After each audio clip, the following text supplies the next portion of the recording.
तो चलिए बच्चों, लास्ट टाइम मैंने लेक्चर में क्रिस्टलाइन एंड अमॉर्फस सॉलिड के बारे में लिखा था, ठीक है। So this is SR classes and I am your chemistry ma'am. So now I am going to start the second lecture. अब इसमें हम क्या पढ़ने वाले हैं, इसमें हम ना, मैंने आपको लास्ट टाइम बताया था कि 4 टाइप के क्रिस्टल सिस्टम्स होते हैं, ठीक है। तो ये वही 4 टाइप है। इसको भी हम डिफरेंस बिटवीन के फॉर्म में ही पढ़ेंगे। मैंने आपको बताया था कि डिफरेंस बिटवीन के फॉर्म में जितना पढ़ेंगे हम लोग उतना हमें चीज़ें मेमोराइज करने में इजी होता है, ठीक है। तो अगर आप लोग डायरेक्टली, कुछ बच्चे होते हैं डायरेक्टली टेक्स्ट बुक से पढ़ते हैं, तो अगर आप लोग टेक्स्ट बुक से पढ़ रहे हो डायरेक्टली, ठीक है, तो मैं आपको सजेस्ट करूँगी कि अगर आप सेल्फ स्टडी करना चाहते हो, अगर आप ऑनलाइन लेक्चर वीडियोस वगैरह भी नहीं देखना चाहते हो, तो एक छोटा सजेशन है, या फिर अगर ऑनलाइन लेक्चर वीडियो देख रहे हो और अगर आप लोगों को नोट्स बहुत वास्ट लग रहे हैं, बहुत ज़्यादा बड़े लग रहे हैं, तो आप लोग एक काम कर सकते हैं, जो भी पेजेस आप पढ़ रहे हैं, आज हमने 2, 3, 4 पेजेस कंप्लीट किए, मेरे नोट्स आप लोगों ने लिखे हैं, उसके बाद में आप चैट जीपीटी में जाके ना वो 4 पेजेस का फोटो सेंड करिए और उसको बोलिए कि ये 4 पेजेस एकदम छोटे फॉर्म में एक चार्ट के फॉर्म में मुझे बना कर दो। तो इससे क्या होगा ना, ये नोट्स भी आपके पास रहेंगे, प्लस आप इसको रीड करोगे, उसके बाद लास्ट में आप चार्ट को रीड करोगे ना, तो आपको मेमोराइज करने में ज़्यादा अच्छा होगा, ठीक है। तो चलो हम स्टार्ट करते हैं टाइप्स ऑफ क्रिस्टलाइन सॉलिड। सो मैंने पहले लिख दिया ताकि लिखने में ज़्यादा टाइम वेस्ट ना हो। लिखने में क्या होता है, लिखते रहती हूँ तो फिर मेरा वीडियो थोड़ा सा लंबा हो जाता है, ठीक है। तो अब ज़्यादा टाइम देके आप लोग खुद ही वीडियो नहीं देखते हो, तो चलिए फटाफट से हम स्टार्ट करते हैं क्रिस्टलाइन सॉलिड। अब टाइप्स कौन कौन से हैं इसके, आयनिक, कोवलेंट, मॉलिक्यूलर एंड मेटालिक। अब ये 4 टाइप्स है, 4 टाइप्स के हमने डिफरेंट यहाँ पर ये चीजें देखी है, इसके ऊपर से हम यहाँ पर डिफरेंस बिटवीन देखने वाले हैं, ठीक है।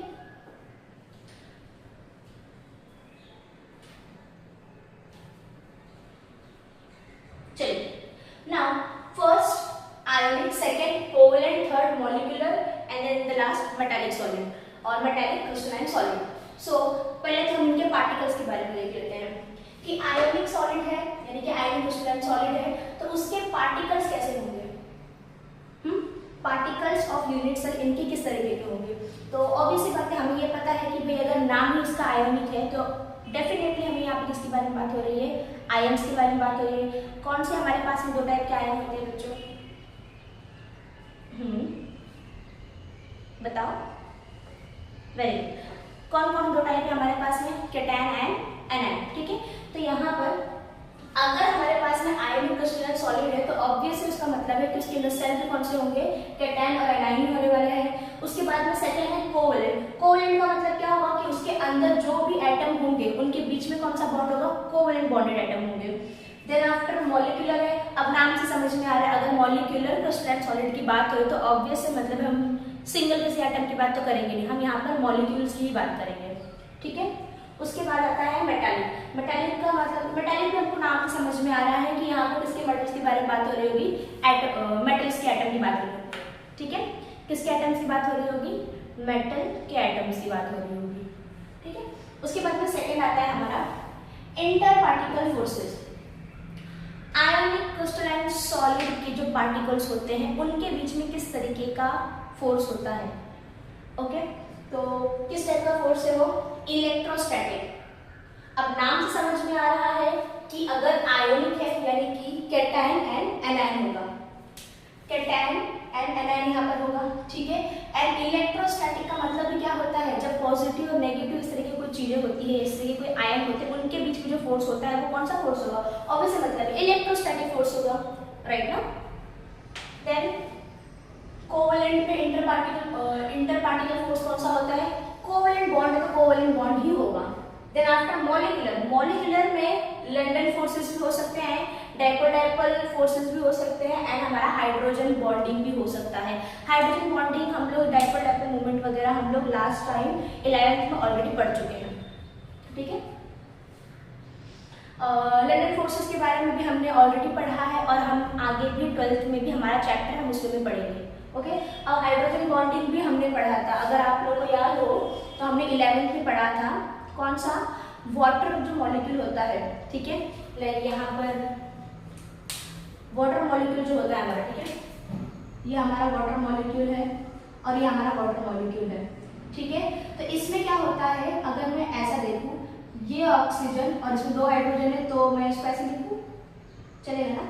तो ये ऑक्सीजन और ये हाइड्रोजन दोनों अलग अलग मॉलिक्यूल्स हैं, मैं एक ही मॉलिक्यूल की बात नहीं कर रही। ये वाटर का मॉलिक्यूल अलग, ये वाटर का मॉलिक्यूल अलग, ये मैं आपको दिखाने के लिए इस तरीके से लिख रही हूँ। तो ये वाला जो ऑक्सीजन है, ये वाला जो हाइड्रोजन है, इन दोनों के बीच में जो बॉन्ड होगा अलग अलग है, इधर वाटर मॉलिक्यूल अलग, इधर वाटर मॉलिक्यूल अलग, इस वाले वाटर मॉलिक्यूल का हाइड्रोजन, इस वाले वाटर मॉलिक्यूल का ऑक्सीजन, इनके बीच में भी कोई ना कोई बॉन्ड होता है, ठीक है। तो किस तरीके का बॉन्ड होगा, कौन सा बॉन्ड होगा, हमारा हाइड्रोजन बॉन्ड होगा, ठीक है। उसके बाद में आता है हमारा मेटालिक। उसके बाद हमारा आता है मेटालिक। मेटालिक में क्या होता है, वेरिएबल मेटालिक में कौन सा होता है, मेटालिक बॉन्ड। मेटालिक है तो मेटालिक बॉन्ड ही होगा, ओके। Next hardness. आयनिक सॉलिड्स हार्ड भी हो सकते हैं, ब्रिटल भी हो सकते हैं, but covalent solids very hard in nature, okay. And molecular solids soft होते हैं बेसिकली। ये जो होते हैं मेटालिक वाले, ये वेरिएबल होते हैं, वेरिएबल सॉफ्ट टू हार्ड, ठीक है। मतलब ये हार्ड भी होते हैं, सॉफ्ट भी होते हैं। अगर हम लोग एस ब्लॉक के एलिमेंट्स को यहाँ पर देख रहे हैं, जैसे सोडियम देख रहे हैं, पोटेशियम देख रहे हैं, तो ये सारे एलिमेंट, ये सब जो मेटल्स हैं, ये कैसे हैं, बहुत सॉलिड है, कैसे हैं, सॉफ्ट होते हैं। मेटल्स है ये, पर कैसे होते हैं, सॉफ्ट होते हैं, ठीक है। तभी तो हम लोग अगर राइट से स्पून को कट करेंगे तो इजीली कट हो जाते हैं। और अगर हम लोग लेफ्ट साइड से राइट साइड की तरफ आते हैं पीरियोडिक टेबल में, तो हमें इस साइड में कौन से मेटल्स मिलते हैं, लेकिन अगर इस साइड आएंगे वो कॉपर मिल जाएगा, आयरन मिल जाएगा। तो इस तरीके से हमको इस साइड में ये मेटल्स मिल रहे हैं। तो ये मेटल्स कैसे हैं, सॉलिड है। तो मैं ऐसा बोल सकती हूँ कि मेटालिक जो क्रिस्टलाइन सॉलिड होते हैं वो सॉफ्ट भी होते हैं एंड हार्ड भी होते हैं। उसके बाद मेल्टिंग पॉइंट। मेल्टिंग पॉइंट इनका काफी हाई होता है, 600 से 3000 डिग्री सेल्सियस तक इनका मेल्टिंग पॉइंट। 1200 से लेकर 4000 डिग्री सेल्सियस तक इनका मेल्टिंग पॉइंट काफी लो होता है। ये देखिए माइनस से स्टार्ट है, माइनस पॉजिटिव भी -272 से लेके 400 डिग्री सेल्सियस तक। ये बस यहाँ से लेके यहाँ तक का रेंज है, ये वो साइन मैंने यहाँ पे इंडिकेट किया, माइनस नेगेटिव नहीं है। देन आफ्टर ये क्या है, ये हमारा वाइड रेंज है, ओके। 39 से 3400 डिग्री सेल्सियस, 39 से 3400 डिग्री सेल्सियस, 3000 समझ रहे हो आप लोग, 3000 डिग्री सेल्सियस कितना होगा, ठीक है, मतलब काफी हाई होगा, अच्छा खासा हाई होगा। उसके बाद में हमारा आता है thermal and electrical conductivity. Thermal का मतलब क्या होता है बच्चों, थर्मल और इलेक्ट्रिकल। आई होप से नाम से समझ में आ रहा होगा आप लोगों को कि थर्मल है और इलेक्ट्रिकल है तो क्या होगा इसका मतलब, बताइए।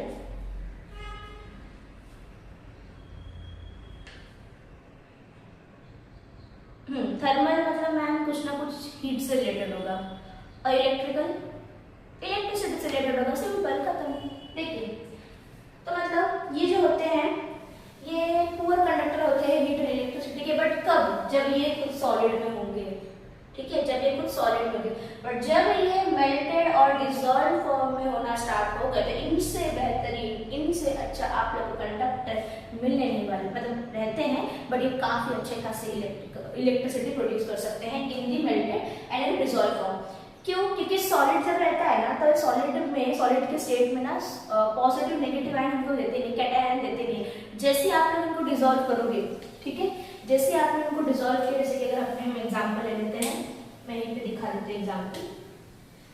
ये देखो यहाँ पर हमारा NaCl है, ठीक है। अब ये NaCl है, इनके बीच में कोई ना कोई बॉन्ड होगा, तो जब इसको पानी के अंदर हम डिसॉल्व करेंगे, पानी के अंदर आप लोग घोलोगे तो क्या नमक आपको वैसे दिखता है इसके अंदर, नहीं वैसे नहीं दिखता, वो डिसॉल्व हो जाता है। तो ये जो नमक है, ये जो NaCl हमारा, तो जब पानी के अंदर जाएगा तो ये घुलेगा, घुलने के बाद में क्या होगा, इसके बीच का जो बॉन्ड है उस तरीके से ब्रेक होगा। और ब्रेक होने के बाद में हमें मैम पहले से ही पता है कोई भी चीज अगर ब्रेक होती है तो ब्रेक होने के बाद जो पहला हमें वो हमेशा पॉजिटिव मिलता है, दूसरा हमें हमेशा नेगेटिव मिलता है। तो भाई जब तक ये भाई साहब हमारे सॉलिड में तब तक हमको इलेक्ट्रिसिटी नहीं दे रहे थे, बट जैसे ही इनको हमने डिसॉल्व किया, डिसॉल्व करने के बाद में क्या हुआ, ये कैटायन और एनायन के फॉर्म में क्या हो गए,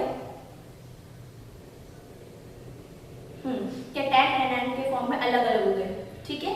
तो अब ये कैटायन एनायन के आयंस के फॉर्म में आ गए, तो अब ये बहुत ही ज्यादा अच्छे हमको इलेक्ट्रिसिटी यानी बहुत अच्छे इलेक्ट्रिक कंडक्टर्स है, ओके। ठीक, यहाँ पे एग्जांपल थे NaCl and CF2।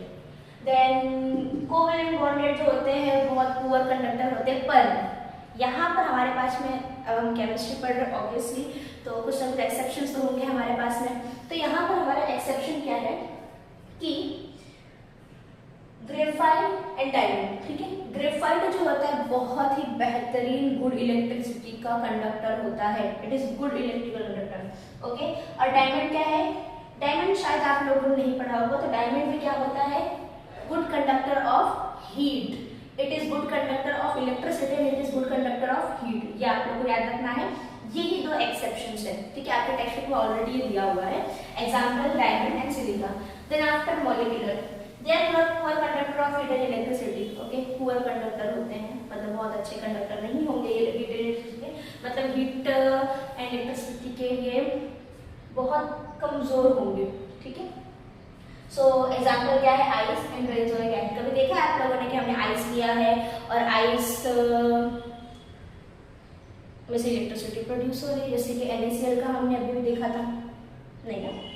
Then after metal, अब मेटल क्या होते हैं, मेटल से भाई, मेटल से अच्छा good conductor of electricity heat का होगा कौन, हम घर में जितने भी बर्तन वगैरह यूज कर रहे हैं खाना पकाने के लिए, वो सब क्या होते हैं, क्या होते हैं, अरे नाम नहीं पूछा बच्चों ने, मतलब कि वो कैसे होते हैं, क्या होते हैं, नाम मत बताओ मुझे। हाँ, वो गुड कंडक्टर ऑफ, मतलब they are thermal and electrical conductors, okay. मतलब थर्मल मतलब हीट, यानी कि वो गर्म हो जाते हैं जल्दी से, ठीक है।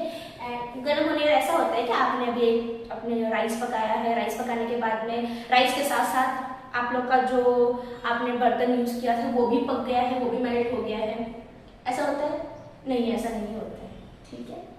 तो वो हीट भी हो जाते हैं, बाद में कूल भी हो जाते हैं, तो इनको हम थर्मल कंडक्टर्स बोलेंगे, इनको हम हीट का कंडक्टर बोलेंगे, ठीक है। और मेटल्स तो हमारे बहुत ही अच्छे इलेक्ट्रिक कंडक्टर होते हैं, लाइक एग्जांपल कॉपर ले लो, ठीक है, यहाँ पे एग्जांपल दिया हुआ है, sodium, magnesium, copper and Au। Au क्या होता है बच्चों, सिल्वर या gold, silver, gold, gold, okay. तो इसका स्क्रीनशॉट ले लो और इसको फटाफट से नोट कर लीजिए।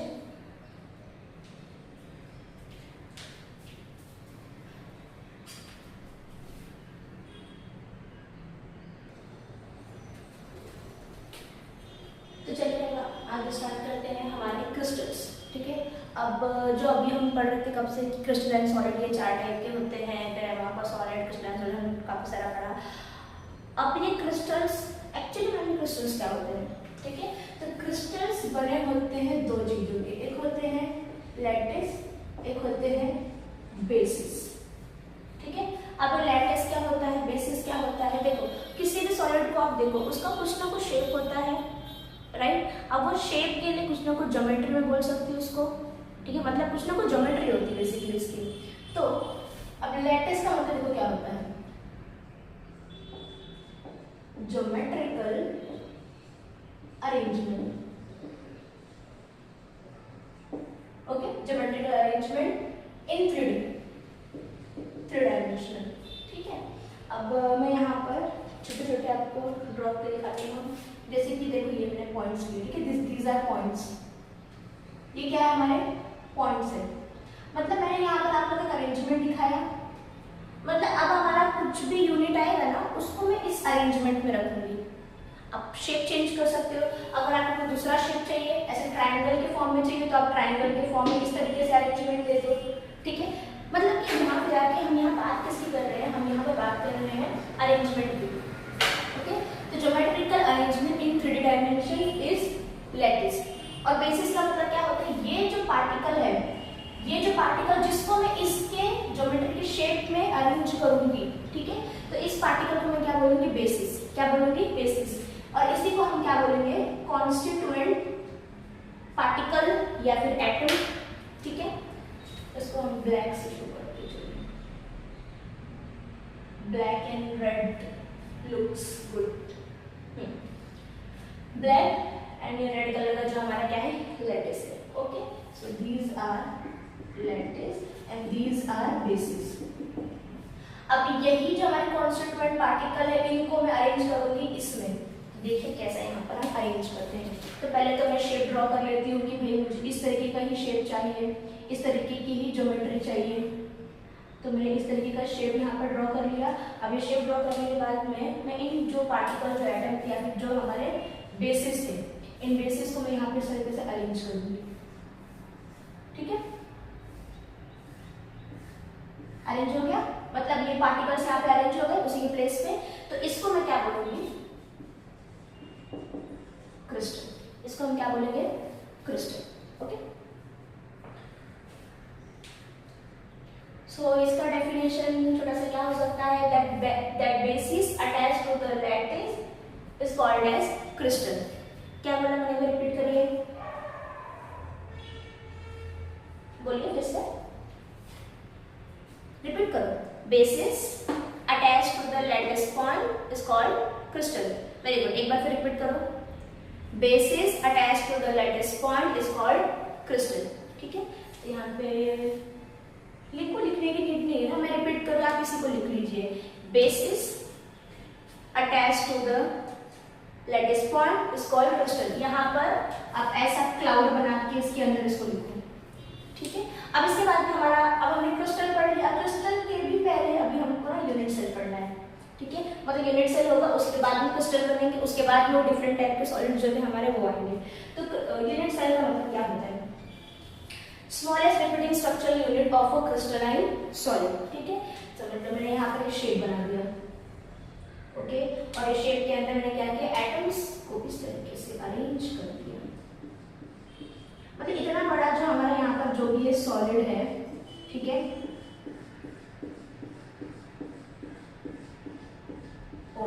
बहुत सारे बबल्स बबल्स।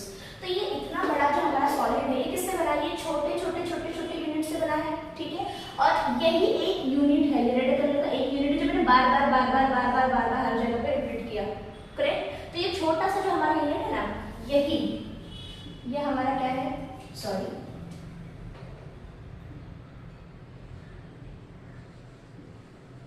ये हमारा स्मॉलेस्ट यूनिट जो है, यही स्मॉलेस्ट यूनिट। देखो डेफिनेशन, स्मॉलेस्ट यूनिट और smallest repeating structural unit, smallest repeating structural unit of a crystalline solid is called unit cell. तो ये छोटा सा जो अपना है, इसी को अपन क्या बोलेंगे? Unit cell. और इस पूरे को हम क्या बोलेंगे? क्रिस्टल। समझा? इसको नोट कर लीजिए, बट अपने वर्ड्स में लिखिए। ठीक है,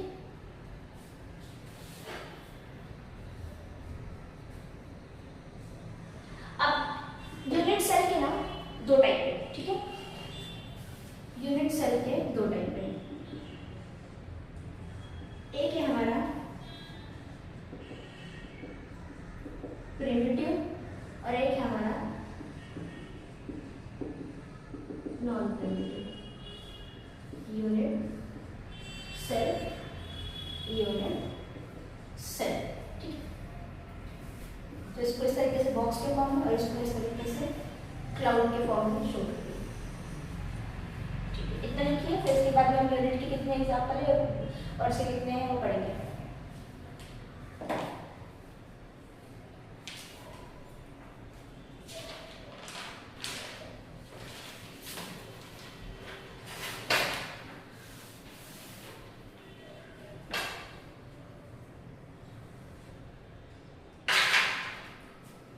लिखा आप लोगों ने? ठीक है,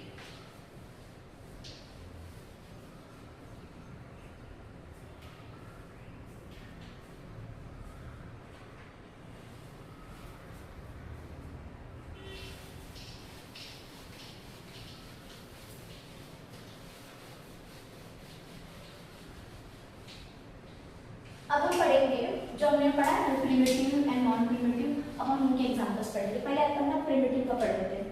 ठीक है, प्रिमिटिव में क्या आता है हमारा? पहला हमारा प्रिमिटिव है,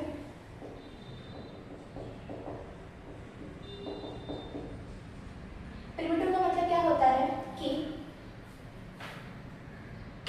देखो ये हमारे पास में क्रिस्टल है, ये हमारे पास में एक सॉलिड है। ठीक है, और 3D में कैसे बनाते हैं ऐसा, वही जो बचपन से हम सीखते आ रहे हैं। हमारे टीचर्स ऐसा ड्रॉ कर देते तो हम भी वैसे ड्रॉ करेंगे, ठीक है। अब इसके अंदर पार्टिकल कहीं ना कहीं अरेंज होंगे, राइट। तो पार्टिकल का बेसिकली हम क्या देखेंगे, प्रिमिटिव एंड नॉन प्रिमिटिव में पार्टिकल्स का अरेंजमेंट कैसा होता है हम वो देखेंगे। तो इसके अंदर पार्टिकल्स का अरेंजमेंट कैसा होगा, इसके अंदर पार्टिकल्स अरेंज होंगे इस तरीके से, हर एक कॉर्नर पे। कितने कॉर्नर है टोटल, कितने कॉर्नर दिख रहे हैं, 2 3 5 6 7 8 9 10 11 12 36 39, कितने दिख रहे हैं, 8। ओके, तो 8 कॉर्नर से मतलब हर एक कॉर्नर पे एक एक एटम है। तो हम यहाँ लिखेंगे एटम्स एट कॉर्नर, ठीक है। मैं एकदम इंपॉर्टेंट लाइन लिखा मैंने, एटम्स एट कॉर्नर, मतलब जितने भी एटम्स हैं वो कहाँ पर होंगे, सिर्फ कॉर्नर पे होंगे, ठीक है। और इसमें टाइप आता है हमारा SCC, ओके। SCC का मतलब क्या होता है, सिंपल क्यूबिक यूनिट सेल। फटाफट से नोट कर लो इसको, डन, ओके। अभी हो गया प्रिमिटिव हमारा खत्म, अब हम देखेंगे नॉन प्रिमिटिव।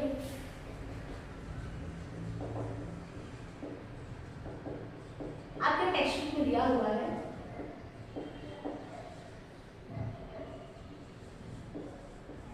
अब इसमें 3 टाइप है हमारे, ठीक है। उसका डेफिनेशन हम लोगों ने क्या लिखा था कि जितने भी एटम्स होंगे वो कहाँ प्रेजेंट होंगे, सिर्फ और सिर्फ कॉर्नर प्रेजेंट होंगे, ठीक है। तो यहाँ पर जो देखेंगे ना, यहाँ पर जो एटम्स हमको मिलने वाले हैं ना, वो सिर्फ कॉर्नर में प्रेजेंट नहीं होंगे, वो कहाँ कहाँ प्रेजेंट होंगे, मतलब कॉर्नर पर भी होंगे, कॉर्नर के अलावा बाकी जगहों पर भी होंगे। पहले वाले में क्या लिखा, सिर्फ कॉर्नर में था और कहीं पर भी नहीं था, इसमें और दूसरी जगह पर भी है। एग्जाम्पल देखेंगे तो हमको समझ में आएगा। तो और कहाँ पर प्रेजेंट होंगे, मैं लिख देती हूँ कि नॉट ओनली एट कॉर्नर, ठीक है। मतलब समझ जाना कि सिर्फ कॉर्नर पर भी होगा, बट सिर्फ कॉर्नर पर नहीं होगा, नॉट ओनली एट कॉर्नर, ठीक है।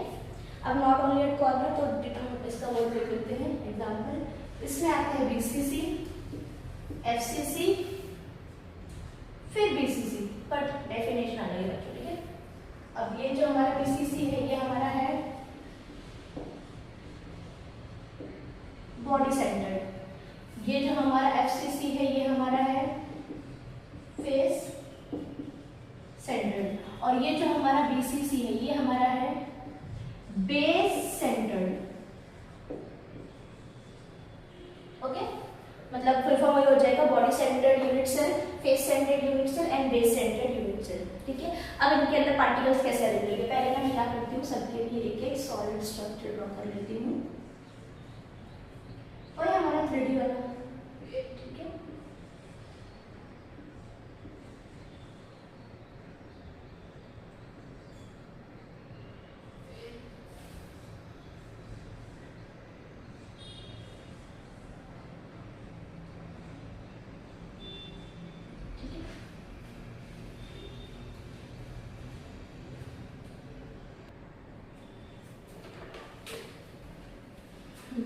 तो body centre, face centre and base centre कैसे होते हैं हम देखते हैं।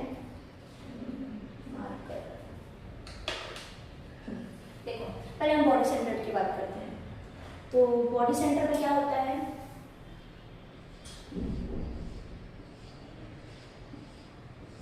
हर एक कॉर्नर पे एक एटम है और एक पूरा का पूरा एटम पूरे की पूरी बॉडी के बीच में होगा, ठीक है। मतलब हर एक कॉर्नर है, हम यहाँ पर एग्जाम्पल दिए, हमारा बॉक्स है, ठीक है। मतलब यहाँ पर हर एक कॉर्नर पे एक एक एटम होगा और पूरे बॉक्स के अंदर बीच में एक क्या होगा, हमारा एटम होगा, ठीक है। उसके बाद है फेस सेंटर। फेस सेंटर में क्या होगा, हर एक कॉर्नर पे तो होगा ही, प्लस हर एक फेज में होगा। फेज का मतलब क्या होता है, ये, ठीक है। मतलब यहाँ पर एक एटम मतलब हाफ होता है बेसिकली वो, यहाँ पर एक एटम, यहाँ पर, यहाँ पर, यहाँ पर, यहाँ पर, यहाँ पर, ठीक है। कितने फेजेस हो गए, 1 2 3 4 5 6। तो हर एक फेज मतलब हर एक यहाँ पर होगा और प्लस यहाँ पर भी होगा, तो मतलब यहाँ पर ऐसे, ओके, ये मार्कर आपको दिख रहा है या ब्लैक से ड्रॉ करूँ? यहाँ पर, यहाँ पर, यहाँ पर थोड़ा सा ना आप लोगों को बच्चों इमेजिनेशन पे ध्यान देना पड़ेगा। तो मैं क्या कर रही हूँ ना, यहाँ पर ये तो फेसेस है ही हमारे, ये आगे, ये पीछे का और ये आगे का, तो ये और ये मैं साथ में दिखा रही हूँ इस तरीके से, ये आगे वाला और पीछे वाला मैं दिखा रही हूँ। ठीक है, समझ जाएगा ना आप लोगों को। उसके बाद में ये क्या है हमारा बेस सेंटर। बेस सेंटर में क्या होता है ना, इससे पहले तो हम ये ड्रॉ करते हैं कि सारे के सारे कॉर्नर्स पे तो हो गई, ठीक है, सारे के सारे कॉर्नर्स पे होगा, प्लस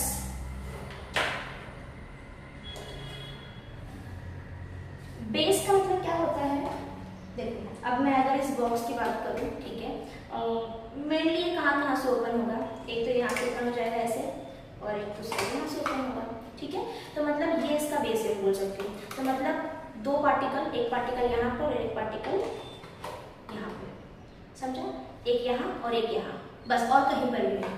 तो एक पार्टिकल यहाँ पर और एक particle, sorry not particle, I am saying it is atom, एक एटम यहाँ पर, एक एटम यहाँ पर प्रेजेंट होगा, ठीक है।